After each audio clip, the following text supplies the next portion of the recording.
This is the first in a series of workshop meetings. The end result is going to be to revisit a number of ways to improve the numerous situations that need improving in the Foothill Corridor. Historically, these have included scofflaw new businesses, people who skirt permits, people who ignore permits, sometimes some difficulties getting things inspected, 1,001 ways that a new business or an existing business can find to be less than considerate about its neighbors. And the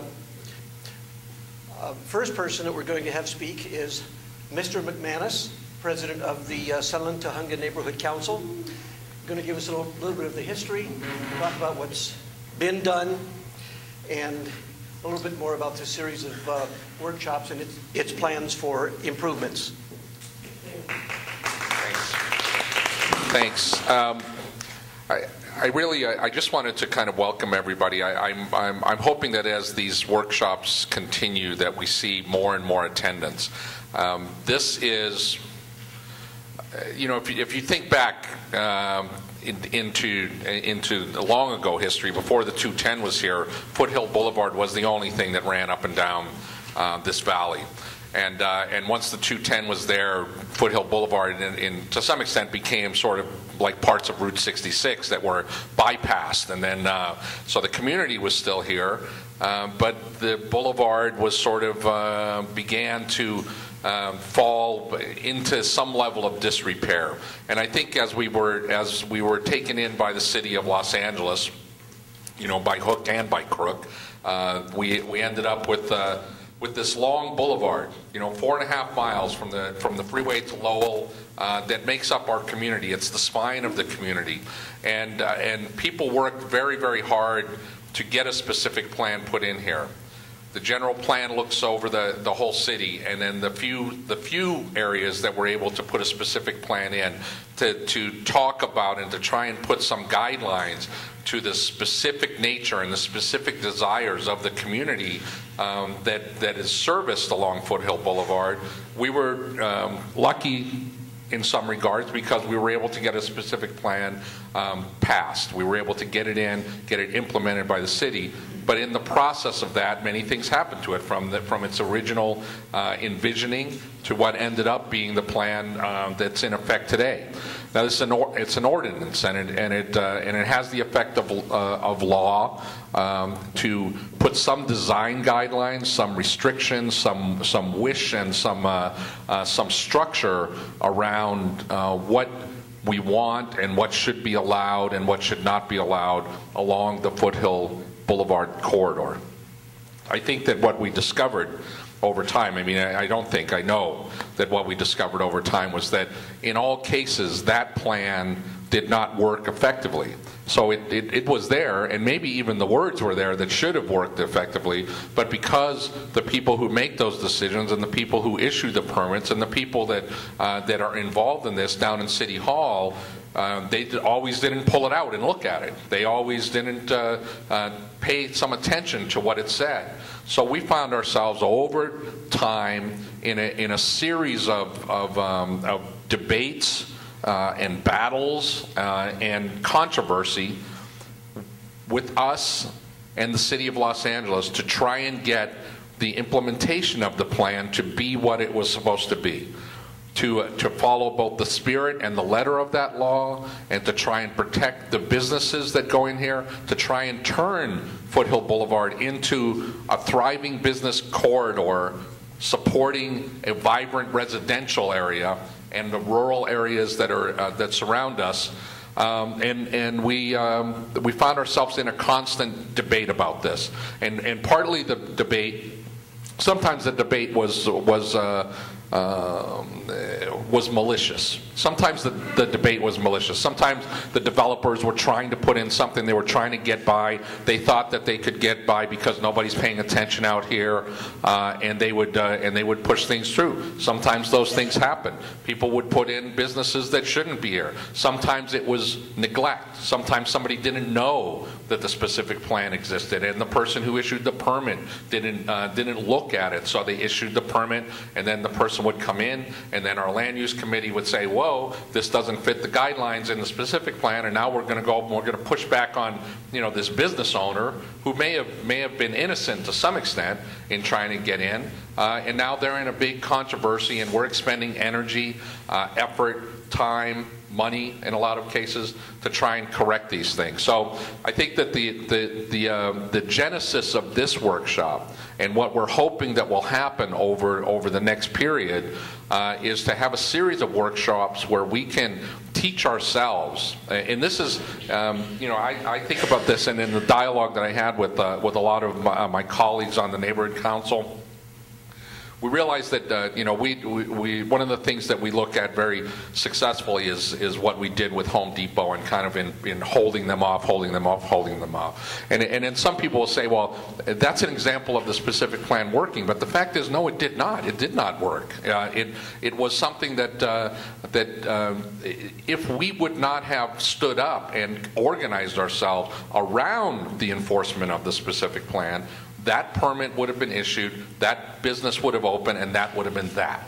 And it was really that we had to say that the specific plan had words in it that should have stopped that, but it should have stopped it before we had to get involved, but it didn't, right? So we had to, through the land use committee, through the alliance, through all of the groups in town, we had to band together, and we had to use the specific plan as our rallying point, and as our, you know, as our weapon of choice, I suppose. But it took a lot of time and a lot of effort, and it really was through a very aggressive appeal process that we won that battle. It wasn't that it worked out of the gate.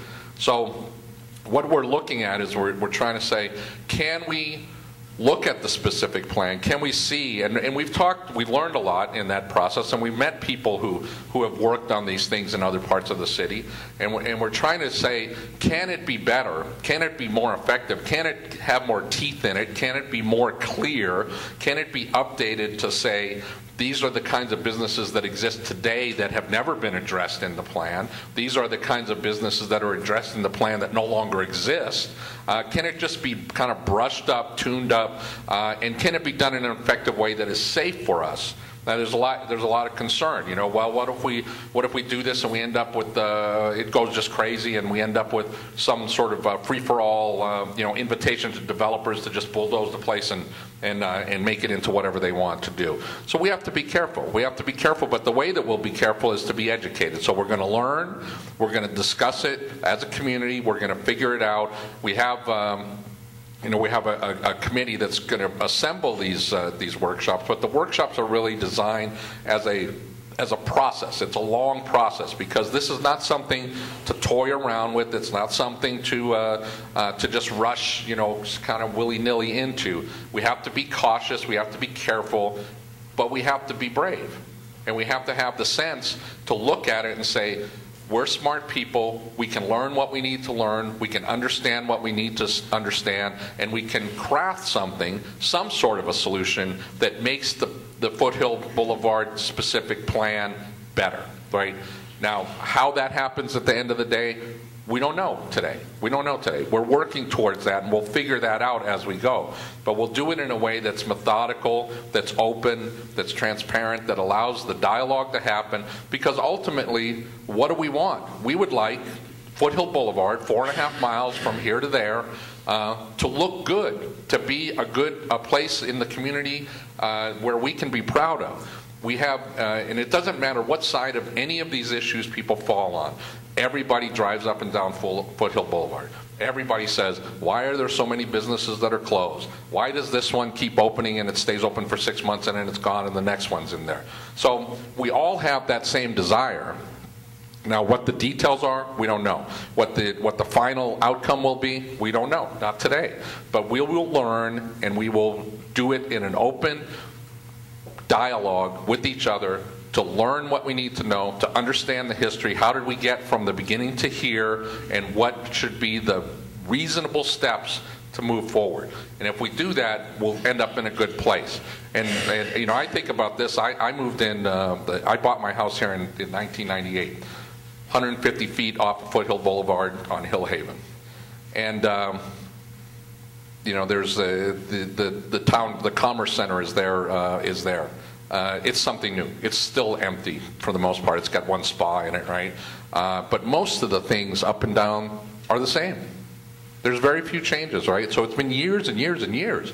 And I was thinking about today, we've got a presidential election coming up this year. What did everything look like 4 years ago during the last presidential election? The same, right? So really, what are we doing that can cause things to evolve and to move forward into some vision that we all share so that we can have a place that, not that we're just proud of, but that is functional. That is functional as a separate and independent part of the city of Los Angeles, that doesn't share all of the infrastructure and things that other parts of LA, that is separated by the Verdugo Hills, that is nestled in the San Gabriels. What do we do to make this a good place to live for ourselves? So let the dialogue begin and figure out where we're going to go from here. Good. Thank you, Dan. One of the amazing features about this place is exactly what Dan was alluding to, the differences we have from greater LA from the rest of the valley. You look at Burbank, Glendale, San Fernando Valley, Central LA, all these places can be reached from all directions. Emergency services can come in from northeast, southwest. Ours pretty much have to come in along Foothill Boulevard. We have mountains and views that we would like to retain. We'd like to have them visible, even from Foothill Boulevard and certainly from the homes, houses, apartment buildings, and condos that come up. And these are the kind of things that require that our specific plan be different from the ones that serve the rest of the, serve the San Fernando Valley, places that are more accessible, don't have our beauty, and that have more than one spine, as Dan so aptly put it. When we did the original specific plan back in 1990, we followed on the heels of a lot of earlier people who had been trying to improve Foothill Boulevard for a decade before that. Councilman Wax appointed a number of people, I think probably started out about 25. It included realtors, business people, tree huggers, environmentalists, citizens, people who lived in apartments, all manner of business owners and managers. Every viewpoint was represented. And to referee that, he appointed a Reverend Munson, which I think only a man of God could have managed that group. The viewpoints were loud, they were diverse, and often they came to a consensus. Looking back at that document now, I see an awful lot of holes in it. It was the best we thought we had at the time, given the number of brain cells that we had at that moment. Our shepherd in that, and the guy who really identified with you are not Reseda, you are not Burbank, is our Nicholas, everybody calls him Nick Brown. He was our shepherd. He came here, how many months? 12 months, 18 months, something like that. We worked together about 3.5 years. Oh my God. Yes. See how the mind compresses trauma. So anyway, it was Nick who guided us, kept us legal, told us you better not do that. Don't phrase it like that. You need something stronger here. You'll never get that through. Phrase it differently. And he really took to heart that our needs were special, and he really helped us put together a document that worked well, but not perfectly. And as we go, as more and more innovative business people come to town with more and more innovative attorneys on their side, we find out we need to strengthen this. So I'd like to turn this over to Mr. Brown for his comments on the CAC, which was the Citizens Advisory Council put together by Joel Wax, Councilman Joel Wax of the time. And Nick can take us through the formation, the process, and anything else he wants to regale us with.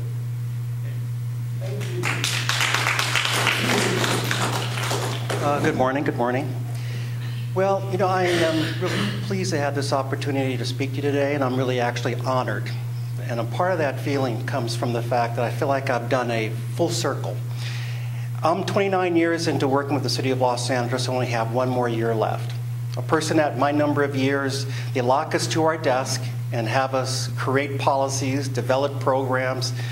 What I miss is doing exactly this, is getting out to the community. And that's what I had an opportunity to do some years back with the CAC, and I'm glad to do full circle and come back to you.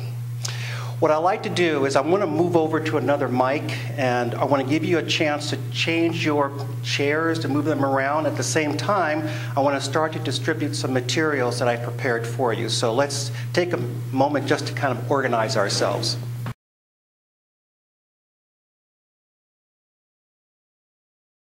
On the flyer that you prepared, very attractive. It has 3 elements that it identifies what's going to happen over the day, and as well as what's going to happen over the different sessions that you have. It's that middle one that I'm going to be involved in. And that one has to say, where did it come from? These are articles back in 1988 that were in the Daily News.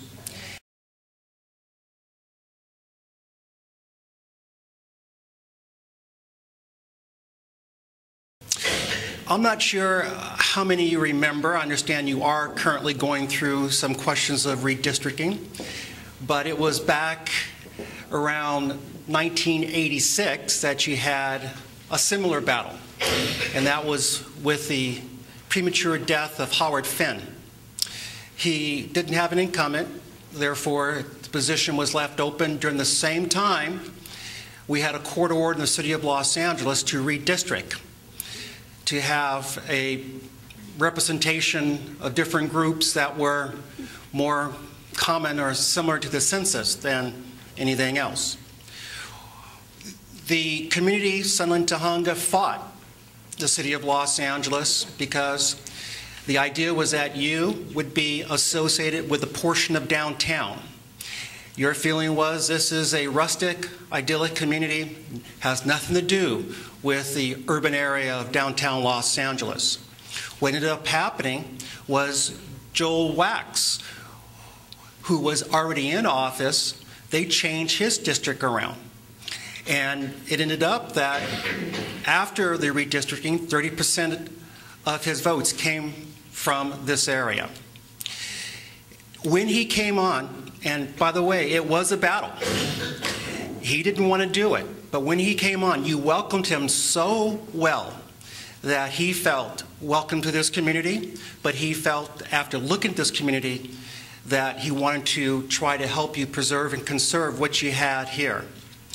These articles identify some of the problems you were having.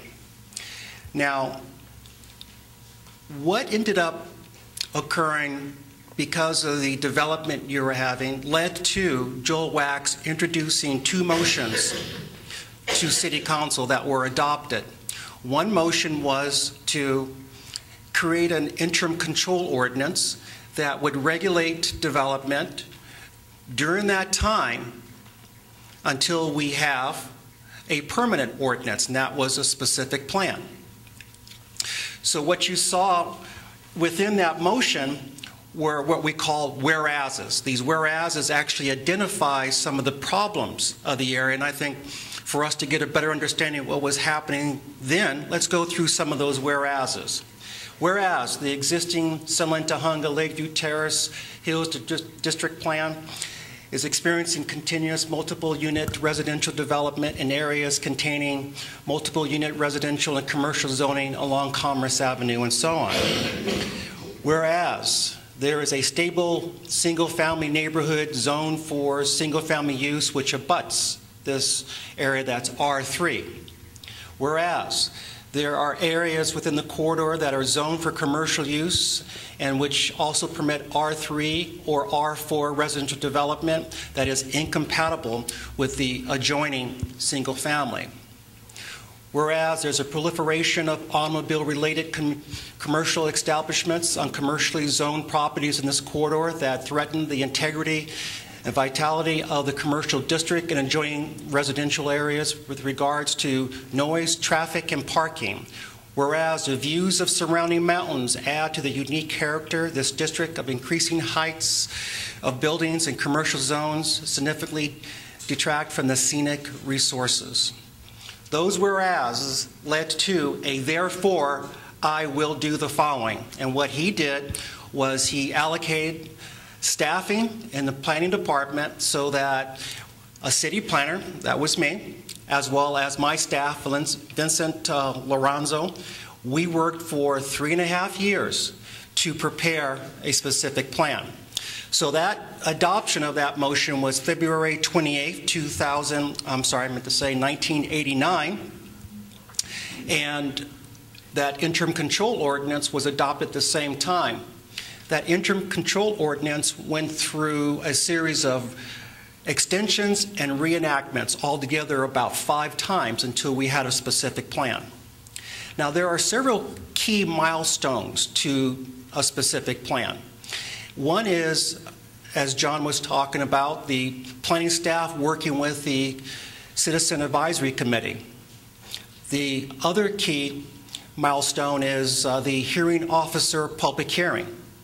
And then the City Planning Commission, which in this case we had 2 hearings before the City Planning Commission. And then there's the milestone of the Planning, Land Use and Management Committee and also City Council. What I'm going to focus on are the first 3 of these milestones. Planning staff and Citizen Advisory Committee. Over a period of 4.5 years, the Planning Department worked with City Council and the adopted CAC. We mailed out over 2,000 community surveys, and I'm just going to direct you to some of that information now. You have what was the newsletter we distributed for the public hearing and the open house, and in that, it actually does talk about the results of that survey. We also conducted comprehensive field visits and land use surveys. That meant we would walk the streets, and in one case we toured in a bus. That was when we had the Tom Hillsberg, or Bog, I think is his name. He was one of the members of the Design Review Board in Westwood that came and toured us to give us some ideas of what we might do in the way of language in a specific plan to deal with the design issues of the community. And we went through the whole area. We also solicited comments from various city departments where individuals came to speak to us, as well as staff worked very close with DOT, as well as some of the other departments, and asking their suggestions. We also reviewed the current literature to prepare recommendations for the City Planning Commission. Now, as I said, we did literature search, and let me just identify some of what we did.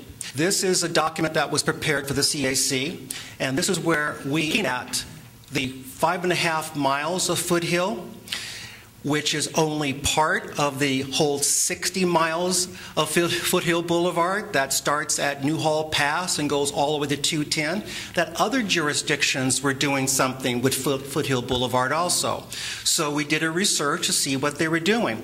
And this is an example of the product that we produced from that research. We also did extensive research by looking at our ordinances, and we identified where they were lacking. In this case, it was on signs. We also did it with height. We did it with open space.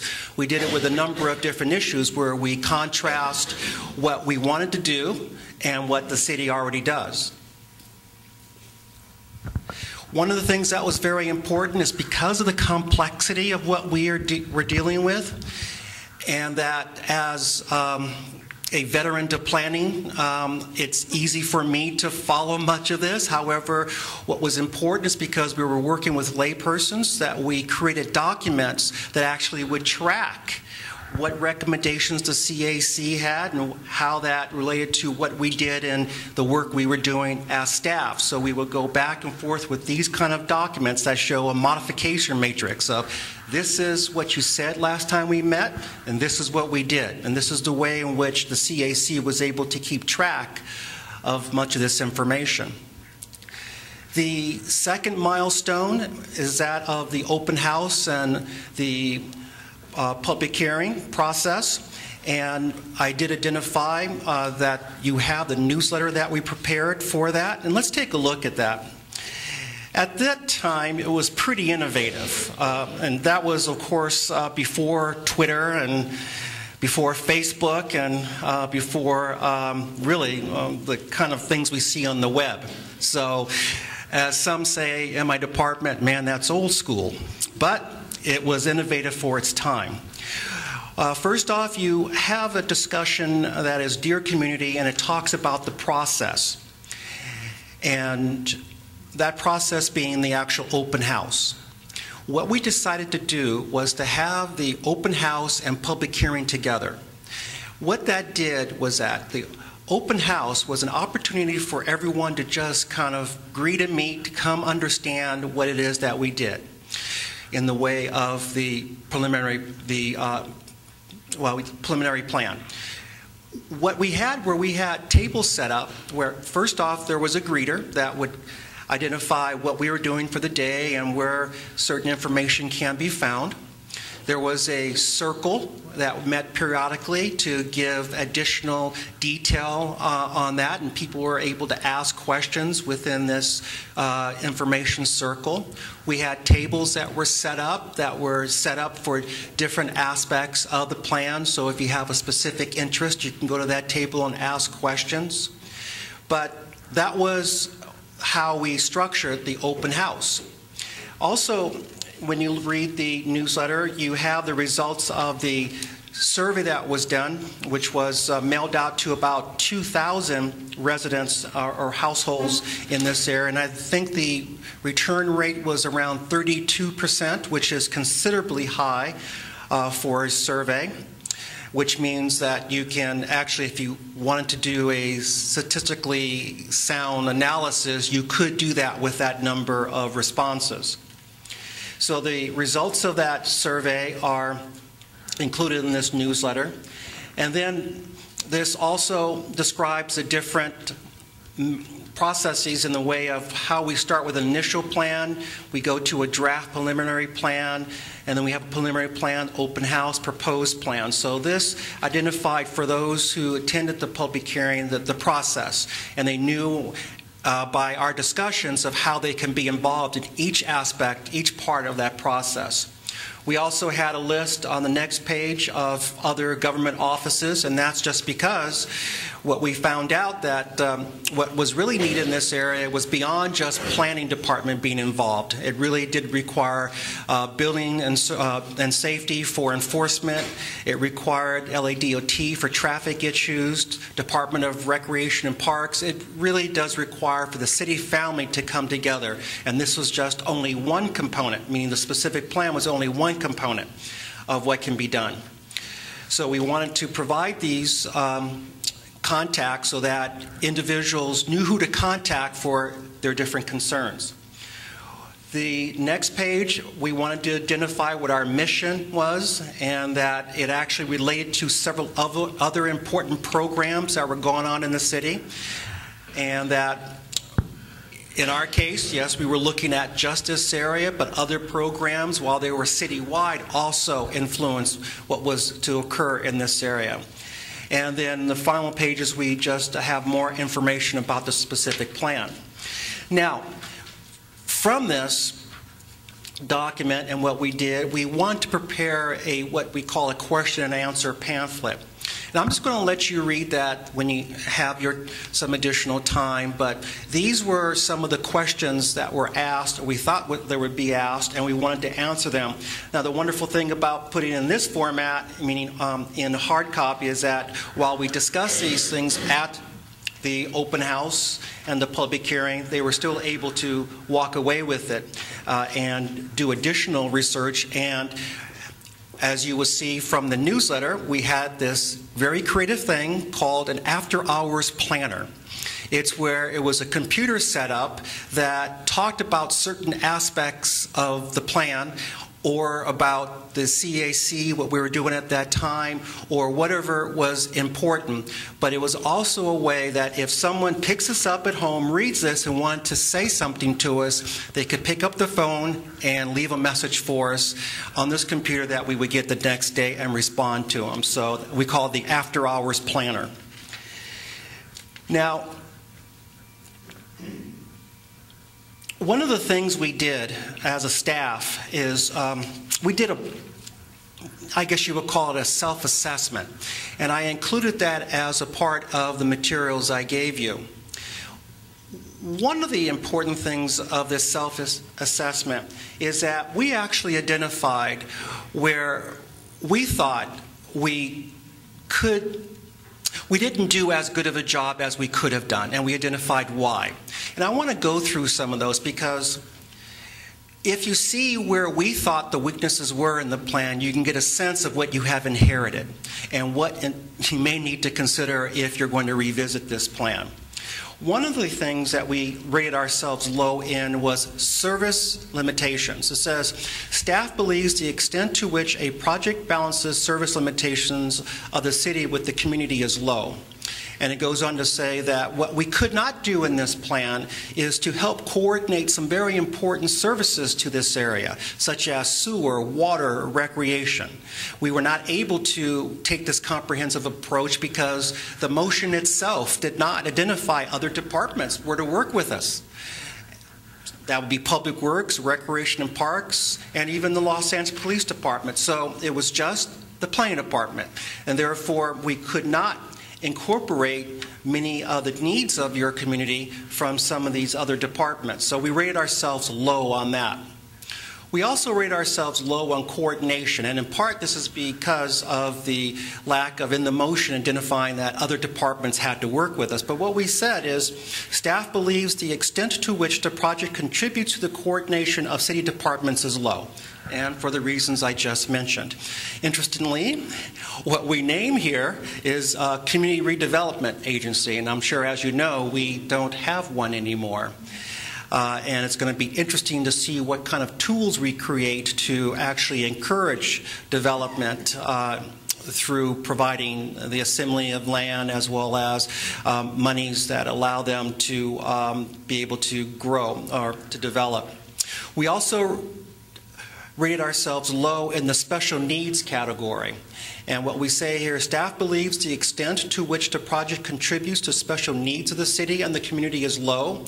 Some of these special needs are in the way of parks, but also after-school programs, child care, and low and moderate income housing.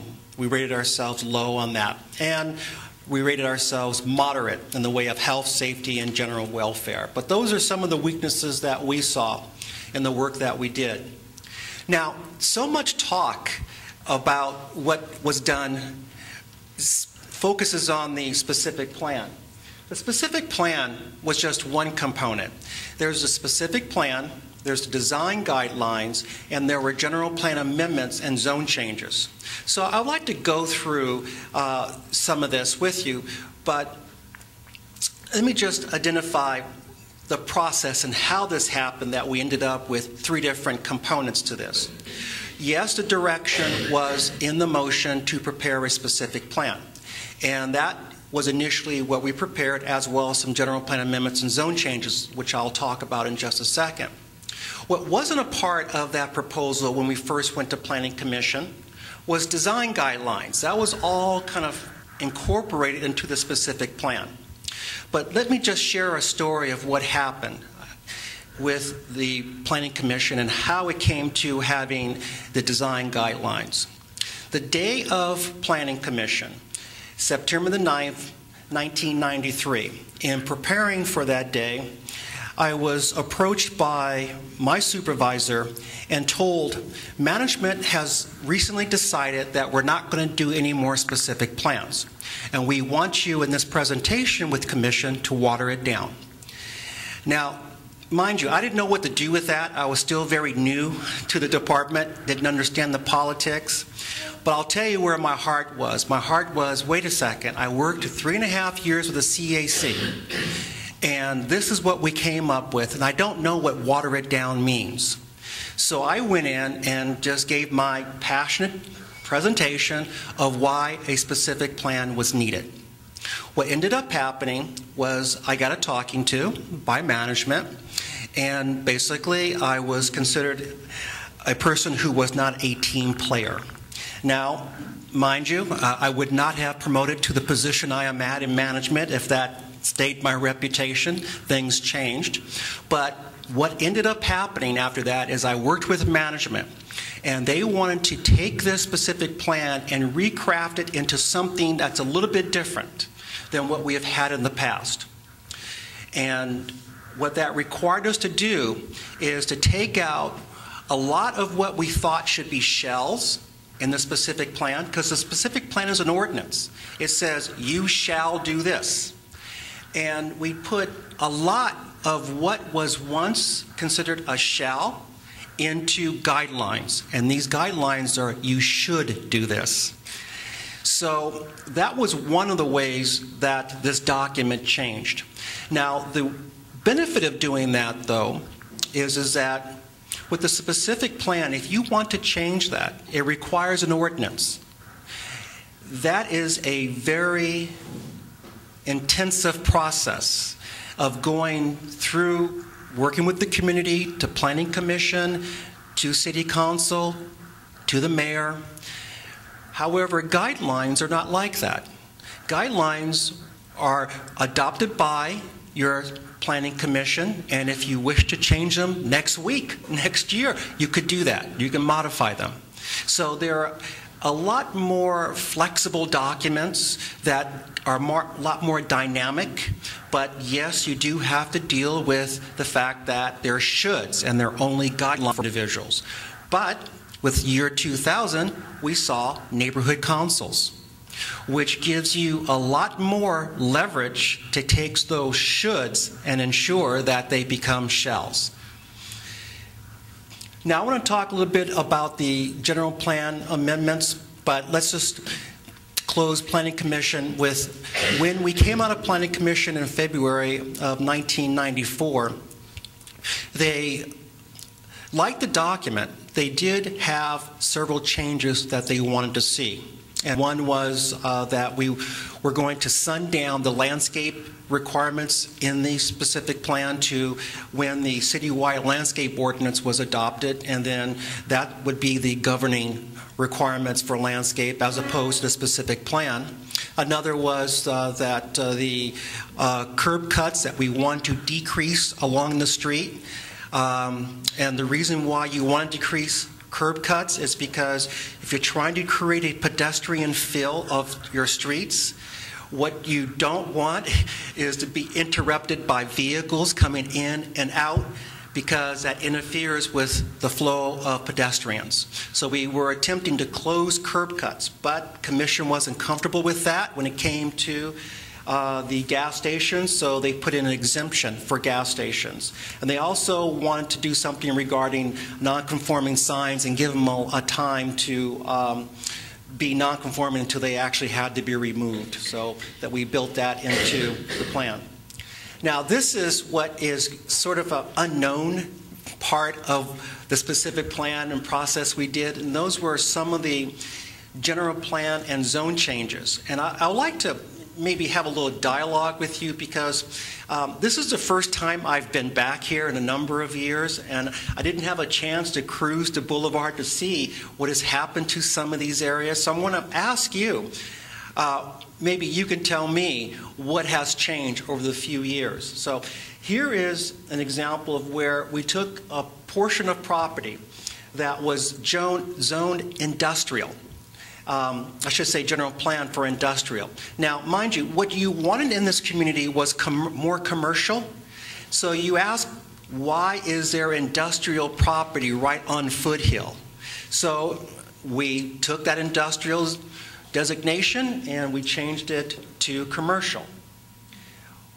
And this looks at the same area, but it also shows another change where we took the area that was behind that previous industrial and we changed it to commercial. highway-oriented commercial. Now, the idea here was that first, get rid of the industrial. That doesn't belong on what you want as a commercial street. But the second is that one of the problems you have in this community, you have very small commercial lots that cannot provide really a type of commercial type of development that you want. Plus, if you have a commercial development that comes in, it has no parking, and parking is a premium on Foothill Boulevard unless you want to, do it like the toothpaste tube and squeeze it and it goes somewhere else and it goes into your residential communities, and we didn't want that to happen.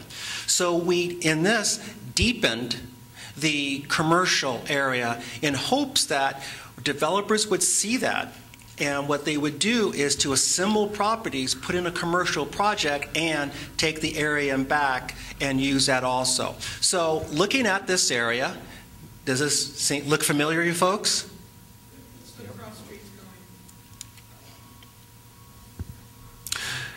Florida, Glen Noble in the back. Doesn't. So what do you have over there now? Some of you know what we're talking about? Okay. Okay, what's on the north side?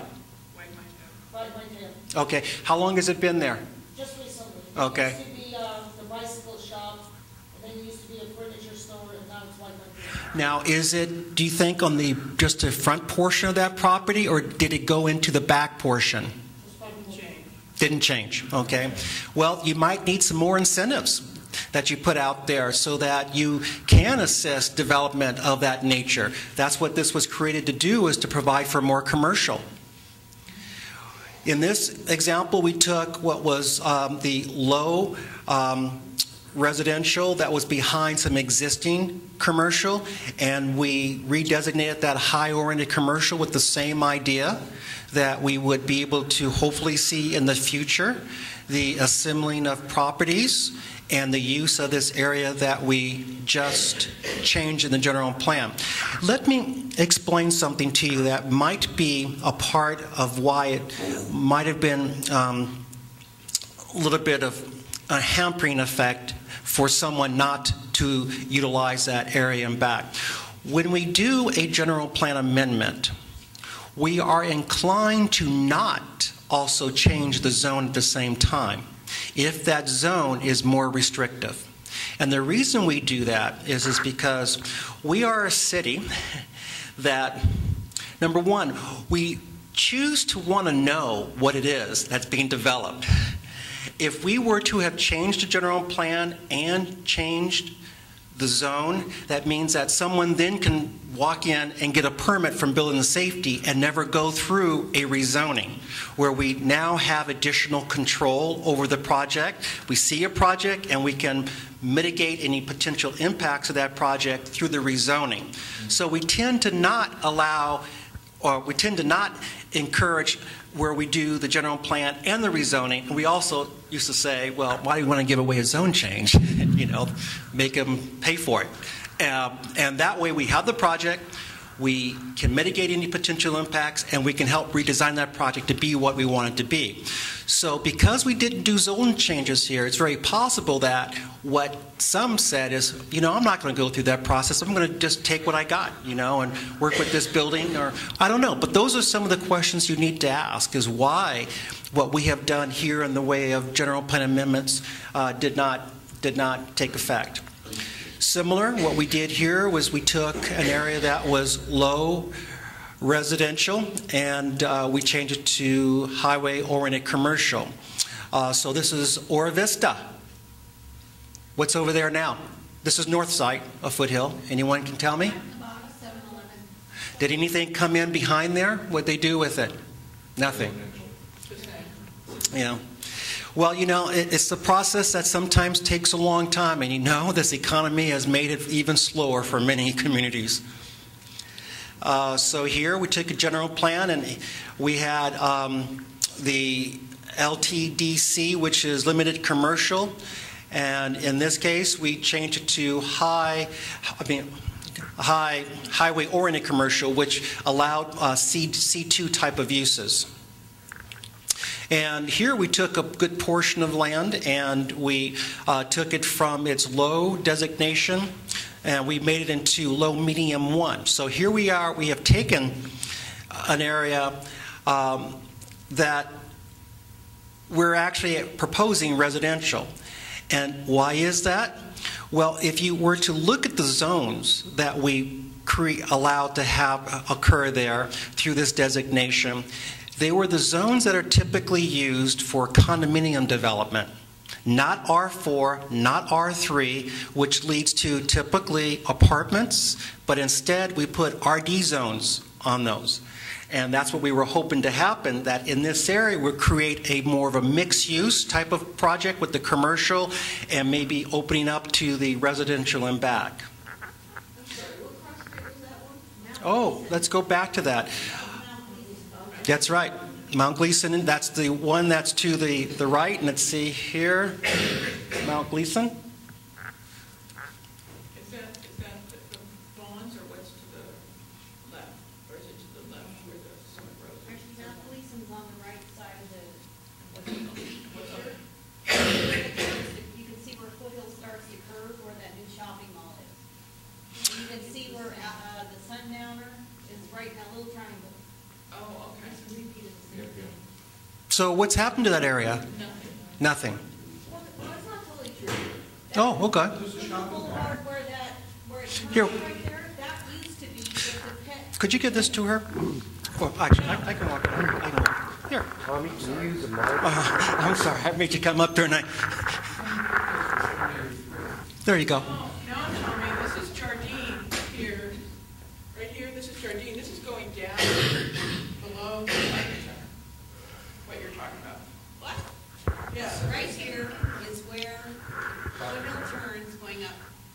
This Yeah. is Mount Gleason. Right, but aren't you talking about these shaded areas? No. We're talking about what has improved. in What the has shaded area. occurred in that area? This is the corner market, this is the Sundowner, and this is Jardine, Whitegate. You're talking about that. Mm-hmm. Nothing. Okay. What was the intent of the plan for that area? We wanted to see more residential in a condo type. That's why the zones there are the RD zones, and you'll see that in just a moment.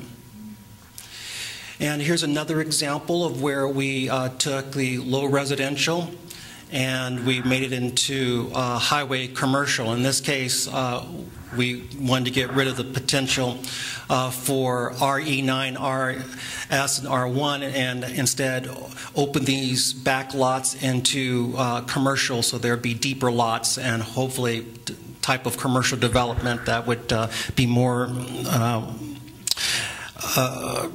appropriate for the larger lots.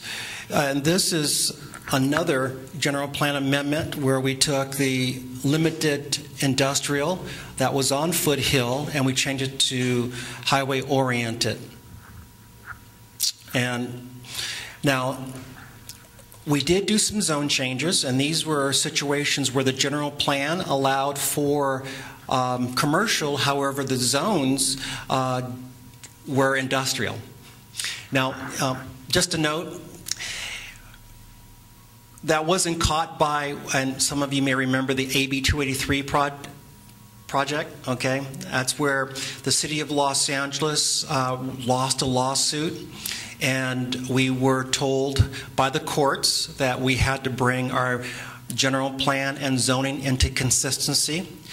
Previous to that, often decisions would be made, even though what we were doing was inconsistent with the plan. We will allow something more intense sometimes because we will make a finding that it was proper zoning. It was proper for this location. Well, what the court said is no longer can you do that. You got to bring your zoning and plan into consistency. In this case, you have a general plan that says commercial, but you have a zone that allows industrial.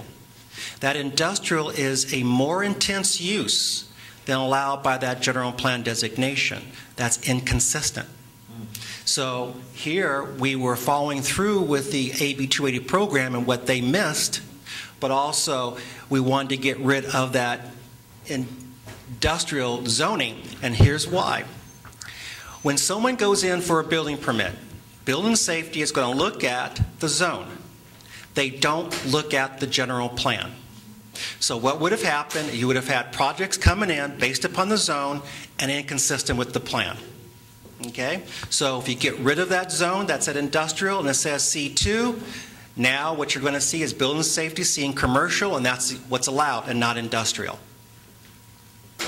And here's another example where we took the industrial and made it into commercial. Well, I'm going to just close in just a moment, and I'm going to talk about several key concepts that were a part of the specific plan. One was this major activities area concept.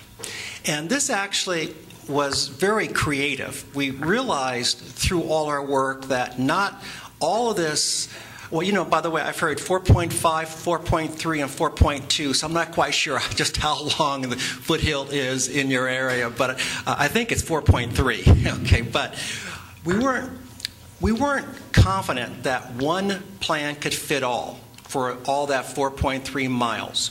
So what we did is to take a close look at what was actually happening in certain areas. And what we found that there were certain major activity areas that we wanted to focus on. And at those locations is where we wanted to really regulate. And in others, we weren't going to regulate as much. And so you had major activity areas, and I think we had 4 of them all together. And if you have the specific plan, you can see where all 4 are located. But the concept there was to focus development in those areas because there are certain activities that were already happening there, but also we saw that that's where the infrastructure and other amenities were, so to increase development in those areas was very appropriate. We also took some areas and called them target areas. One of the problems that was occurring along your boulevard was that you had commercial that also allowed residential. So if someone wanted to come in and build commercial, they could, but if they also wanted to build residential, R3, they could do that too. That led to too many apartments on Foothill Boulevard. So what we did is that we took a look and said, okay, no more. You can't do that anymore, except in target areas. And those are areas where we saw there already was residential and there were services around. And so that would be an area to allow that to continue to happen, where the commercial could be residential instead. Or commercial, it can go either way. But every place outside of target areas could not have residential, but it had to be commercial if it's zoned for commercial. Also, one of the concepts was to provide compatibility of the proposed development with existing adjacent development. And that's where you see a lot of standards that we use in the way of setbacks, in the way of height, in the way of landscaping, to try to make a project more compatible with the adjacent properties. Another concept was to protect single-family areas, and that we did with increasing the requirements for parking. That's what we did in the way of creating better buffers between the commercial and the residential, and also working with, as I noted here, shade shadow issues and just design requirements to try to reduce the adverse impacts of development right adjacent to single family. We also limited heights, where in the targeted areas you could be 45 feet, but outside of that it had to be 30 feet, and that was so that we could protect the views of the mountains. And also we, in this process, realized that there has to be further study. And what we did was highlight that, because the specific plan was not the only answer. And what we said to Commission as well as Council is that we have to continue to look at this area and find other planning tools besides just a specific plan.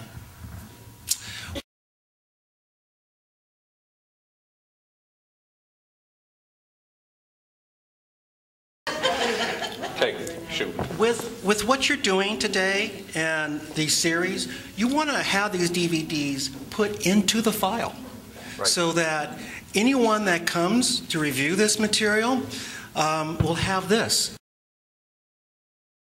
We're talking about sort of the plan and zone as two sides of the same coin, and with dual intent to let them work together. I don't think that's ever been accomplished either. And when we look at the 4.3 miles on two sides of the street, which purposely was put as commercial, but because nobody ever took advantage of that space behind to expand parking and to allow for better kind of development, that commercial space becomes a bunch of small lots that can't be supported by the population. There's just not enough. There's too much business space for small businesses to survive with a population of 50, 60,000 people. So it's just very interesting, and I think that I'd really be curious and hope that we can use your knowledge and your expertise as we move forward in this plan to just figure out what are the best ways what are the parts that really may be okay as they are, they've just been interpreted improperly, where we can remind or tune up the language around the intent. And then what are the parts that need to kind of reverse the watered down decision and say, how do we turn some of those shoulds back into shalls so that we can have enforcement, because we think that it's both implementation and enforcement have been the problem. And finally, the idea of working not just with planning, or not with just planning and CD, whichever we belong to today, because it's CDX. But to also to have an engaged process that involves the other departments that have where implication is there and where there's involvement, so that you come up with a cohesive plan that actually can accomplish what you're trying to do, as opposed to you've got something in that planning. So you've got a document that you work very hard at. Planning has it. Planning misinterprets it for 20 years, but nobody else is on board. So you're fighting with everybody, tooth and nail across the board to try and make it work. So just thanks for coming out. I mean, that made a lot of sense to me. But let me just note, when I drove here and I looked around the boulevard, I saw something that was very similar to what I saw years ago, and that was a lack of enforcement. And you mentioned it earlier. Yep. Now, the problem, of course, being building safety does not have staffing as they used to. In fact, we are told the same thing. I do revocations, and that's where we have some of the worst of uses that are causing problems. Some going on. Yeah, and these are nightclubs that are just horrendous, and the kind of impacts are causing to the adjacent residential. And so I say to them, look, I need you to go out and enforce this and this. And it's a nightclub. You got to go out at night. And they say, we don't have money to do that. We don't go out and do night. Yeah, we don't do nights anymore. So you have to deal with that. And I'm wondering, I know some other CACs have gotten more involved. I shouldn't say CACs, but neighborhood councils have gotten more involved in enforcement. And you might want to take a look at how you can be involved in the enforcement, at least in the information, to inform individuals that this is the specific plan about your signage that's covering all your windows. That's a no-no. Okay. We do that. Yeah. Then you need to have building safety and your council office. Yeah. Come on and find But so that's the back end. The front end, I don't know what to say, because I think a part of what you see is just that, some developers may mean well, but it's all coming down to how much they can afford to do. And what do you do about that? Now that we've lost CRA, not that you want this to be a CRA area, but the point being, we're all in the same boat. We don't have that tool to encourage development like we used to, so maybe we're going to come up with some creative things that are not CRA related, but just planning related. So you may see communities start talking like that about how planning can be used as a tool for development to get encouraging development, good development, as opposed to setting a rule and say what you can't do. This is what you can do, and we'll help you do it. Thank you very much. Cindy, can you use the microphone? Cindy Cleghorn. What we also see, and I don't know if you have what the intent was way back when, is that the planning department doesn't look at the whole picture of a project now. They just do the bare minimums, and it has changed through the years where I use myself as an example. When I came in 10 years ago, the specific plan was new. And so Rita Shack was the community planner at the time, and she was very firm and a very thorough process in my change of use. What happens now is it's very loose, and so the community's left with not getting good signage. They don't get a signage plan. They don't get all the full change of use review. Is there anything you can enlighten us as what the intent was at the time and the processes and so forth in that regard? Well, as I remember, only those projects that are in targeted areas, okay, get the director's review. And so if you don't have that, or if you don't have it being a discretionary action already, like what I do with conditional use permits and variances, or some other type of discretionary action, you don't have staff looking at it. Now, even when you do have staff looking at it, you don't have staff who understand or are that committed. And you may have staff, we come from different spectrums. I went to undergraduate school in Santa Cruz. I learned a different way of planning. It was more about the people and the environment. When I came to Los Angeles, it was about, I'll tell you a story. Let's see, I came in working for the, not planning department, but recreation and parks. I was there all of a month and a half, and the project was to find some property for a senior center somewhere, near the Helms Bakery, okay? And so I did my study, and looked at the demographics. I looked at what some people were saying at different parks about senior centers and what they wanted and where they want it. And so I came with my report, and this is what I was told by one of the directors of Recreation and Park. They said, "You went to school in Santa Cruz. That touchy-feely stuff doesn't work here. People come to Los Angeles for one reason, and that is to make money." I am telling, that's what I was told. Well, within 2 months I was out. I went to planning instead of recreation and parks. But so you have people come in different spectrums with different ideologies. And so Rita, I remember Rita. Yeah, she was passionate about what she did. In fact, she worked in your guidelines, and she did an excellent job on that. So that's something, if you can get involved with the council office, they're the ones who help determine who gets assigned where, but... Our council district, you mean like Paul Krikorian's office? Is that what you mean? Yeah. Well, quite often when decisions are made of putting individuals in certain locations, we want to know who has good relationships with the community and who has good relationships with the council office, and sometimes we ask. That's not a requirement on the way of our department, and nor, well, let's just say it this way, another story. I don't know Hal Burnson. Remember Hal Burnson? Okay. I had one of his projects some years back. It was a Sunshine Canyon landfill, and it ended up that it happened against his wishes. And when I was to be promoted to a zoning administrator, the then Con Howell asked Hal Burnson, since he was the president of the Planning, Land Use and Management Committee, "We're thinking about promoting Nick Brown. What do you think?" He said, "Promote him? I would fire him." Okay. Well, you see how much Con Howell listened to him. He promoted me.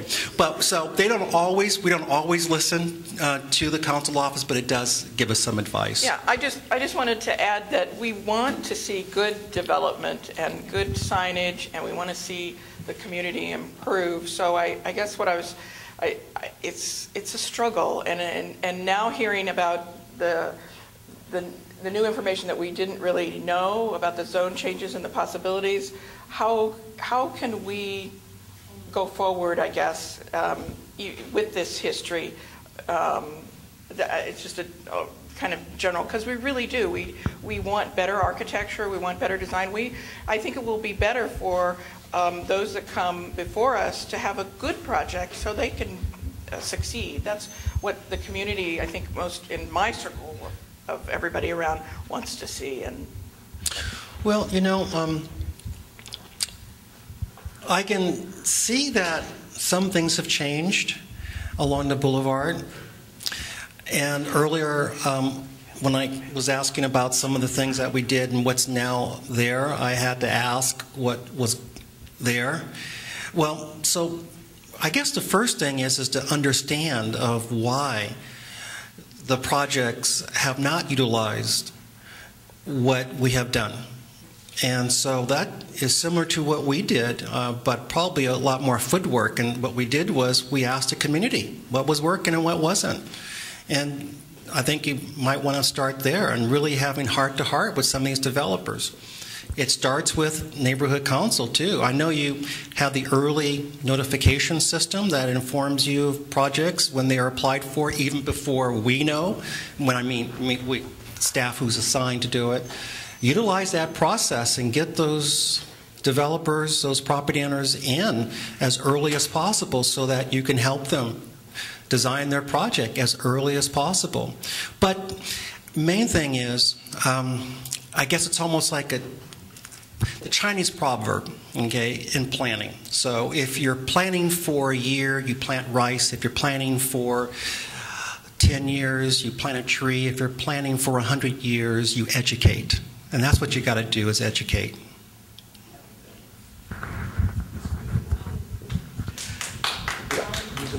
Mr. Brown, I had one or two more questions.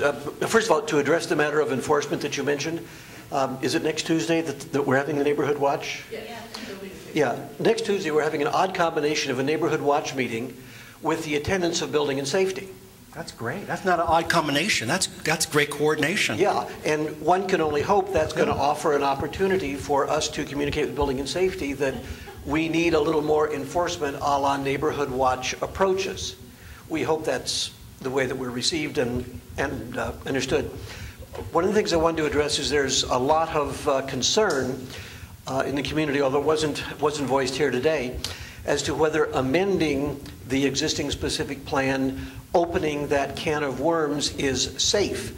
In so doing, what is the possibility, given today's political climate, that we will just be handing it over to city forces who will do again what they did to you, and things that we are trying to tighten will in fact be loosened and the bolts thrown away? Are we wise to do it, or are there wiser, smarter, safer ways to tighten things up? I'm not sure if I would be so concerned about the city forces. I think it's the forces that are within. How much is your community together on what you want to do and how you want to do it? Usually, and this is what I deal with every time I hold a public hearing, there's conflicting of interest. Some want this, some want that, and I have to balance it.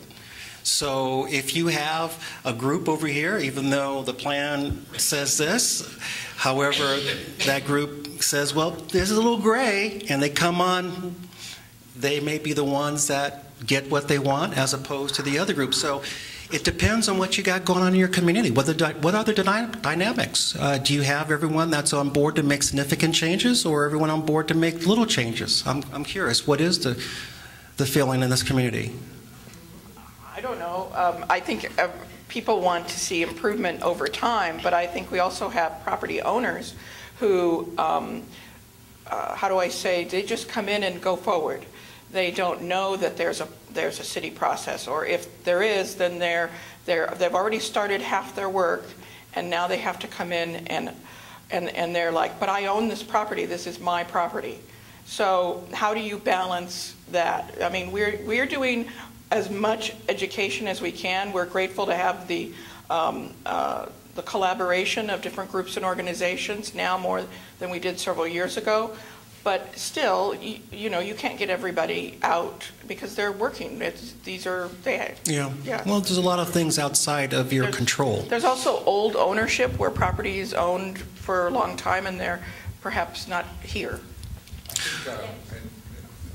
I actually think that the community is united, and I think that there are certainly different factions, absolutely, but those factions are really based around the fear of degradation of position. So there's people who have been here for a long time that fought for this specific plan and say it may not be perfect, but it's what we've got, and if we go in and mess around with it, we may end up in a worse position than we begin it. So everybody wants it to be stronger, but there's a fear that if we go at it, that we could actually end up in a weakened position.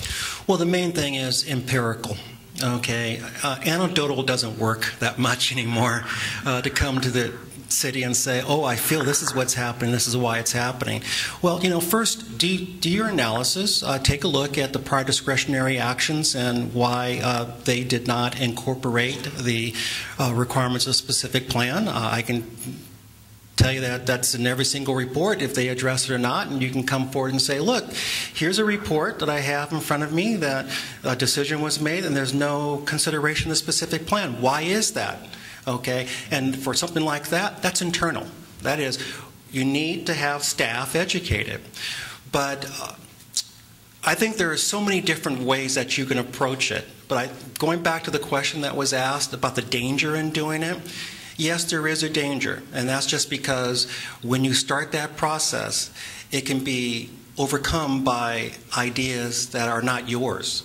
And there might be those who are able to impress the decision makers greater than you about what should be done, either because they're good ideas that are different from yours or because they just have more influence over the process. That's the P in planning for politics.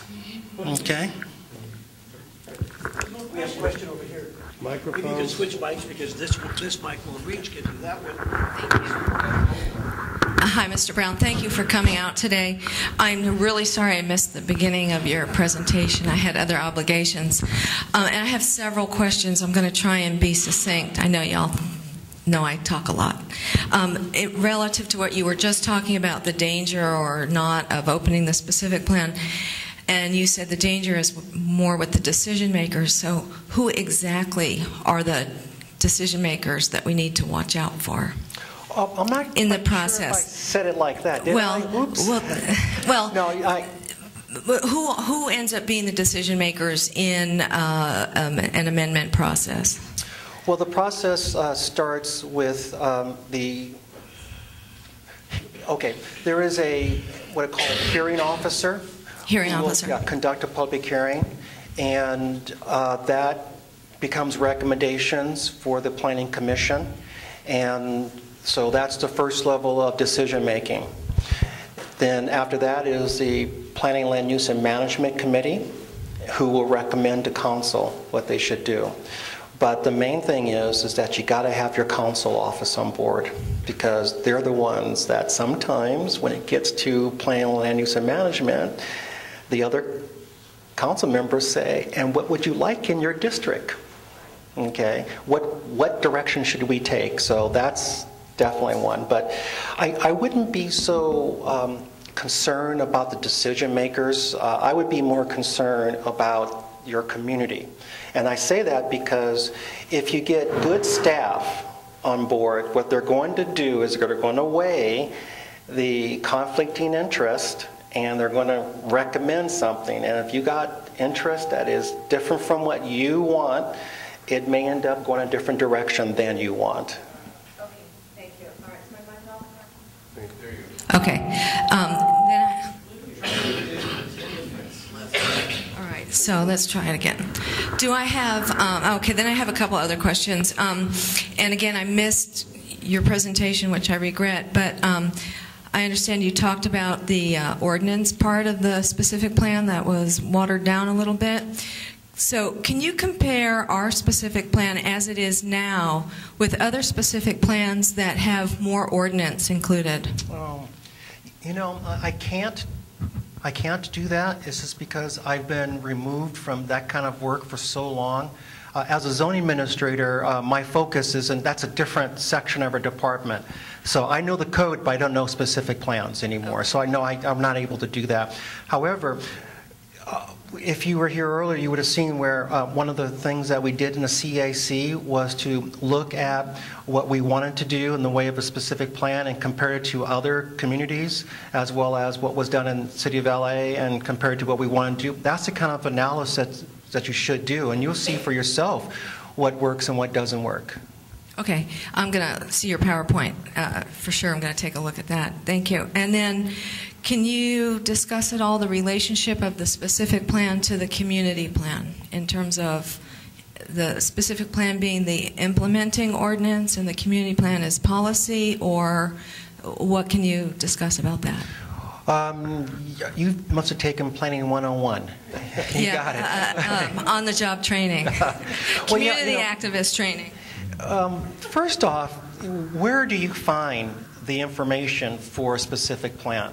Even though it's an ordinance, you don't find it in the code book. And that's what I deal with for the last 12 years, 13 years, just the code book. Where you find it is that if you go to our website, you go to a community plan, and you see that community plans have specific plans. Okay, so it's embodied within that, and we look at the specific plans as a way to implement the community plans. In fact, many of the objectives that we set out when we were starting with CAC had the objectives of the community plan and how we were going to meet those objectives. So the community plan, long range, 15 to 35 years, we look at, long range in that respect. And then your implementation would be the specific plan. And where your specific plan is silent, or where our code is more restrictive, our code takes over. Okay? Yeah, I know that. Unfortunately. See, okay. She did take Planning 101. Yeah, like I said, on-the-job training. So, okay, I can't think of any other questions, but I will look at your PowerPoint, and to go back, I do have one question. To go back to the comparing specific plans, and some do have more ordinance or more specific definitions. For example, the definition of a project. I think it's the Mulholland specific plan, or the Ventura Boulevard Cahuenga specific plan. The definition of a project includes specific traffic study criteria. So I was wondering how, and that's the empirical evidence that you're talking about that we need to present to anybody who would be reviewing our specific plan. So I was wondering, I know you're not in specific plan areas now, if you could give me any specific direction on how to get more empirical evidence or information that way. What is it that you want to do? We want to get our specific plan more specific. It's vague in a lot of areas, and when we present to city planning a response to one of their decisions, they come back and they say, well, that's too vague. Like if we'll say one of the purposes, the purposes are to reduce traffic. I can't quote them all right now. There's like 12 of purposes. And we'll say, well, what about purpose 2 or B or purpose K? And they say, well, that's too vague. I can't make a decision based on a purpose. But we did win the Home Depot fight based on the definition of a project, which we had to hire a structural engineer in order to say there were structural alterations going on. And that's when I discovered that there were other specific plans that have way more specific criteria in them for the decision maker. Oh. Well, so you go to your specific plan and you want to deal with every nuance, which makes it even more complicated. I'm not really sure if that's the way to go. I will say this, though. When you say vague, well, first off, you gave me examples of the purposes. That's not where me, as quasi-judicial decision maker, go. I first go, what does it say in the language of the ordinance? If it's vague, then I go to, what does it say in the findings that justify the ordinance? If that's vague, I go, well, what did they talk about the hearings? Okay. If that's vague, then I go to other sources and try to figure out. So when you say the purposes, that's not the first place we would go. No, of course not. Okay. Right, because I know they're vague. I mean, they're just like a general ambiance, in a sense. But let me ask, is it possible, though, that it's not that you maybe it's possible that it's the type of development you're getting that it's really hard to codify, to put into an ordinance, to say, we really would like to have a Starbucks instead of that type of donut shop? I mean, is that where we're talking about? Well, in possibly? terms of, if you're talking about auto use, Okay. yes. If you're talking about restaurant or retail, not so much. Let's talk about auto use for a second, but let me just ask, what's the timing like? Oh. Okay. Auto use. We try to do something very different in your plan that was not done anywhere else in Los Angeles, and say, if you're going to have a new auto use, it has to be a part of a auto mall. Combining the uses. Oh, yeah. How has that worked? Can I give you a story? Yeah. I'll tell you a story. Yeah. Okay. Now, anybody feel free to jump in if I get the story wrong. Okay. We had an existing auto body shop that was really run down at the corner of Plainview and Apperson. It's not on Foothill, really, but still specific plan. Oh, yeah, and it had been closed for a long time. Okay, so it had actually discontinued use. Yeah. Is this one of my cases, the tires? This is the classic auto body. No, we didn't come before you, but we did kind of win an appeal on it. So then one business came in. They wanted to reopen it as a paint auto body shop. They wanted to, and then they bought 2 adjoining resident properties that were residential. They tore down one of the houses. 3 houses? Okay, I knew I'm going to get the story wrong, but the bottom line here is that the planner at the time interpreted our specific plan such that he allowed it to become an auto mall. Because they were expanding their business, they had bought these residential properties, and they wanted to expand to do more auto body work, and there were CUB things because they had a spray booth across from residential and driveway, across from an apartment building. But basically, the planner interpreted our specific plan that because any new auto use has to go in and exist in an auto mall, the problem with the language in our specific plan, it just says in an auto mall. It doesn't say existing auto mall. So he allowed a new auto mall to be created on this property where they lot tied the residential to the auto use that was discontinued. And it was just a huge, felt like a slap in the face to us, because the intent there was to not start putting more auto use wherever anybody wanted to put it. Well, that's... Yeah, and please do, because I may have missing parts of the story. I'm biting my knuckles. Okay, I'm Tommy Bowling. I'm the land use chair. It's actually worse than that. When they came to us with their application. The land use committee sent their letter to the planner saying, this is not per the specific plan and whatever specific points. They came back to us and said, the planning director said that because we have 3 different parts to our business, we're 3 businesses, which makes us an auto mall. Bookkeeping, spray paint, and auto body. We were incensed. Which planning director? And then they submitted plans for. They submitted plans to make it a 2-story building with the parking on top. Oh. It's even worse than that. Wow.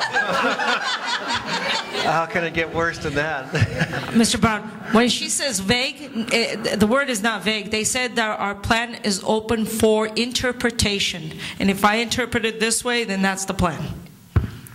And so, but why is it that the planning director was willing to interpret in that way? Because...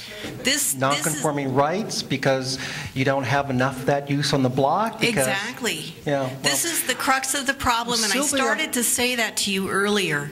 It's not that we pick up an application and we go, well, see here, I don't see where it's addressing the specific plan. That's not the problem we have. The problem we have is interpretation. We've had several people in this room go down and sit down with the planner and point out the exact sentence, the exact paragraph, and they would just look us right in the face and say, well, that's not how I interpreted it. Well, then, yes, then you have to get interpretations, and it is the director that does that. But Okay, Nick, let me add to I don't have this. all the details, Right. and I know how complicated these cases really are. I'm going to add to the same auto body story. There were 23 auto uses within a 2-block area of that. There you go. That's what I was going to say. 23 auto uses. What was attempted to do was to allow additional only if they were in an auto mall. So maybe there, as you're finding, is a weakness in the specific plan. So what's your next step? Well, the next step is to say, and if you can go back to the numbers that Sylvia Gross prepared some years back where you actually made a count of how many auto-related uses there were. I have the numbers right here. I'll give them to you. But if you can show now that there's even more, then you may be saying, but the whole intent was to decrease the amount, and you have good grounds. That's empirical. That's what we did. Was we counted in a 2-block area. There was, I think it was 23. And so what you would say is that the specific plan has not been strong enough with its definition, and we now would want distance criteria similar to what we do with large family daycare, or you can say a prohibition of any additional ones. So, that's the next step, is to take it to the next level. I don't believe we were willing to do that at that time. We tried to be more creative with the mall, and I guess it didn't work. The market demands and the political demands are such that it ended up in that direction. So your next step is to look at other criteria to be used. And that's an example then. If you're tired, as before we heard the same thing, tired of auto-related, well, the way I say about Van Nuys, anyone from Van Nuys here? You can go to a lot of places in Van Nuys to get your oil change, but where do you go for a good meal? Okay? And that's the way Van Nuys has become, which has now started to change because we're now allowing more restaurants in there. But anyway, that's what you need to do. If there's too many, you need to do the empirical, as Sylvia Gross did back then. And if you see that there's more that has happened since that time of the specific plan, you have good grounds to say this was intended to take us the other direction, and it hasn't. We need to take it to the next level. Hi. I've been on the Land Use Committee for over 10 years, and I can't tell you how many auto use things we've seen. And there's one man who wanted to open an auto mall where there was an empty lot. And we said, we don't need any more auto uses. And he said, well, but that's all that succeeds here. Which he thought, because there's 50-something auto uses, he thinks that's all that succeeds here, which is absurd. And we ended up he didn't open that, but now it's still not really retail. It's a building that has storage, a contractor, and a Chamber of Commerce building. It's still not like neighborhood retail or uses, really, in terms of restaurants or things we actually need here. But basically, as other people have been saying, there's nowhere near enough, or no enforcement provisions. There's no sunset clauses. There's no penalties for violating the specific plan, just like there's no penalties for violating a lot of the municipal code. There are in some, but not everything. It's very, very difficult, and people find out these things when they want to do what we don't want, But I just want to ask specifically, if we don't open the specific plan, or is there another mechanism we can use to get some of the improvements you can tell we probably want like an overlay district of some kind or something? And also, is there any way to put in a sunset provision for auto uses in our area without having to open the specific plan? Because currently there are several auto uses that have had to close because of the new spray booth requirements, and they've shut down. So we have a lot of, or at least several. The whole use or just the spray booth component? No, well, they've shut down. They're gone. You know what you do? You count the days. If they are, well, yeah, if 365 days. Yes, if they, well, first off, let's start with this. Are they non-conforming? Do they meet the code? No. Okay. Half of them don't even have licenses. Okay, that's not land use non-conforming though, but what I'm saying is that you have the commercial corner, you have the auto-related section of the code also, and you have your specific plan. And if it's non-conforming with any of those parts of the code, you can say, once they close, 365 days later, they have to come back in for a permit. I totally understand what you're saying, and I wish people would follow it in the city when we go to them. There's one other very important, very related part of this, which is that people open a business, they do something that used to be there like 30 years ago, like the tires, discount tires. The last use that had a use permit was that thing, but it was decades ago, okay, or even 3 years ago. They don't do the new certificate of occupancy for their change of use. They either don't know they need to do it or they don't do it on purpose. We don't know. Oh, well, yeah. And then the city people tell them, well, this was a tire store decades ago. Okay, that was their last certificate of occupancy, so you can do it. Even though the business has been closed for decades of that use. Well, I'm trying to connect dots here, but if I were at a public hearing and I were hearing testimony, I'll be asking you questions and asking for verification. What do you mean? What for decades? And I have to put all the pieces of the evidence together and come to a decision. But I'm just going to go by what you said. I don't understand, though. If the planning department is clear that they are non-conforming and they've been closed for more than a year, then they need a new action. They should be applying for a conditional use. And if we're going now back to the specific plan and where you might have some weaknesses, then maybe you need to revisit your specific plan. Let me give you a suggestion, okay? Pawn shops. You have a lot of pawn shops? No, they're not allowed. They're prohibited use. Okay. Okay, so there you go. You want to expand your prohibited use list. Okay, that's what you probably need to do. But for pawn shops, it is very different what I need to make in the way of a finding than regular conditional uses. It says that it's an essential use for this community. Okay, so I have a case that there are other pawn shops in the area, and I said to them, what makes your additional pawn shop essential if there's all these others? See, because of that finding that I must make that says essential, I'm able to ask those questions and make those demands and put the burden upon them to prove to me that's essential. Okay, but typical, most other conditional uses, it doesn't say essential. It says convenience. Okay? And it would be a public convenience. The question is which public, okay? The ones in this community or the ones in some other community? So, yeah, maybe you're right. You need to open up the specific plan and work out those kind of details to really narrow it to the kind of findings and questions that must be asked and must be determined before something is approved or denied. So that's possible that you do want to open it up, yeah.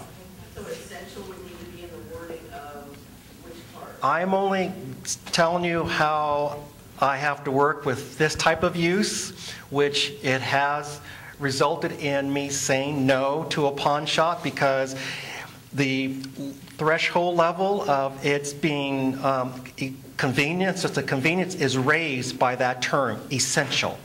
Okay, just saying that that's what pawn shops have had to do. Maybe that's something you want to take a look at and see if it can work in your case. But I don't know. This is, I can offer you a lot of suggestions, but you do realize that every single property in this city is unique. Not one is like another. And so here you have a body of laws in our ordinances that are trying to take care of as many nuances as you can. But you can't really build in something that takes care of them all, because it'll be volumes and you still have the same thing. People learn how to get through it or around it. You know, so you have to just kind of take a look at the situation. So I give you answers, but I don't really know if that is really going to work for you, but it's something to explore. What about the other overlay districts? Well, they're going to put on top of something, on top of what isn't working? No, you know, that confuses a lot.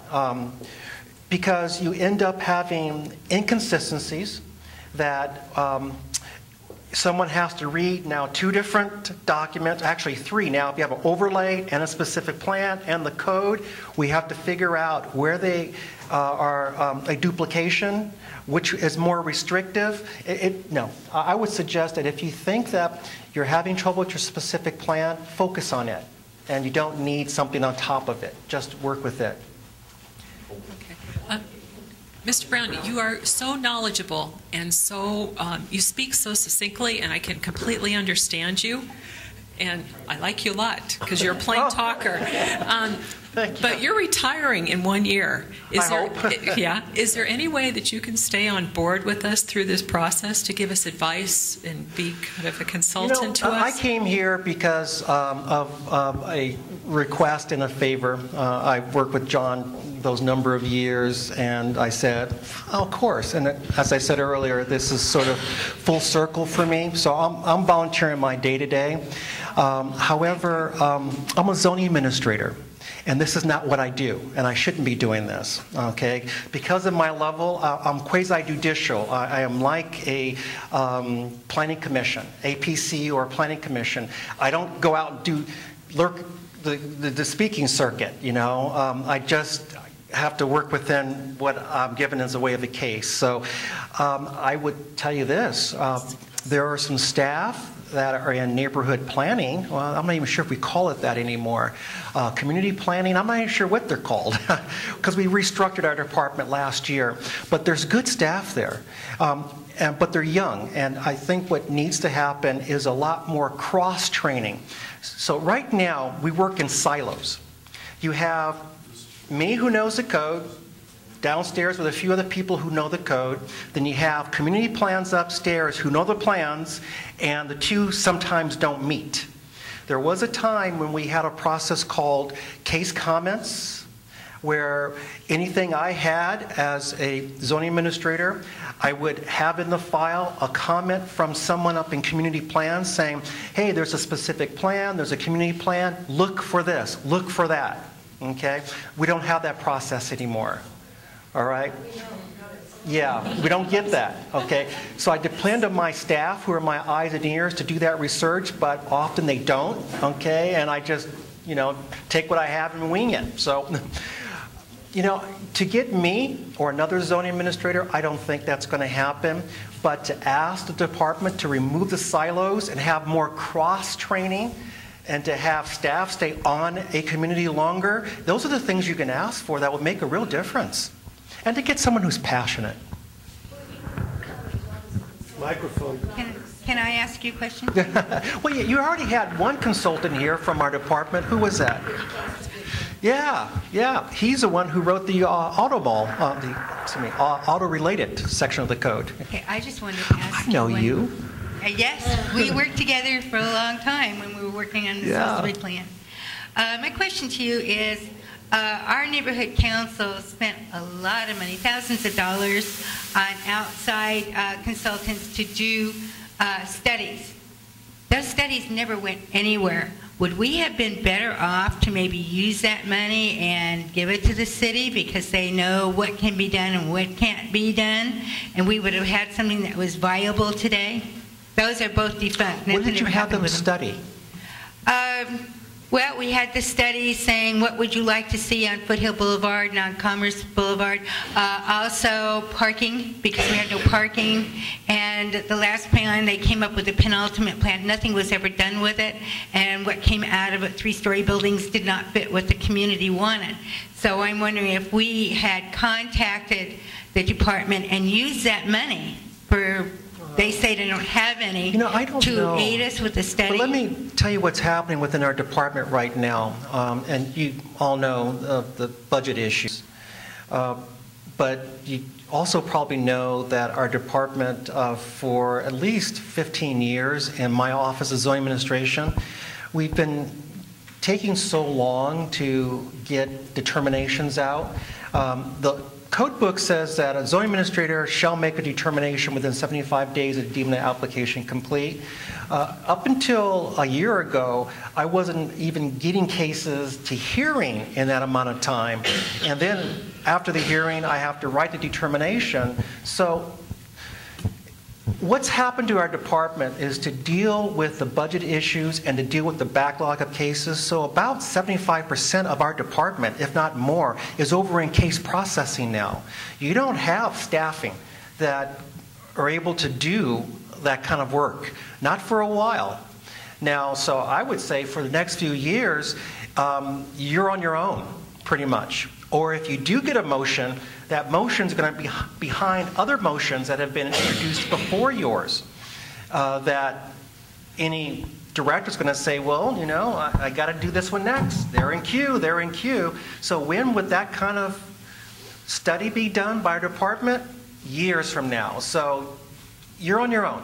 You want people to come in and you want to have them advise you to where you folks are doing the work, but they're just advising what you need to do, okay? And a part of that is you roll up your sleeves, like with statistics, have you ever taken statistics classes, do you really understand the numbers? Well, you really don't understand the numbers of what you get in the way of responses until you actually roll it up and start taking out your pencil and adding it up. You got to get your hands dirty with it to really feel it. So that's what you should do, is just get advice to tell you what you need to do and give you some insight to how it's done, and you do the work, okay, and really understand how. And that way you become knowledgeable. That's where we're at. Yeah. Just get good advice. But We do our own traffic studies. yeah. You do? Yeah, because the ones in the book don't match our community. Okay. Well, it's just, I'll be curious to see how that's done. I just know that I see very creative things being done by people, and I'm looking at this going, I can't do it that way. The code doesn't allow me. Yeah. Well, that's what you need. Just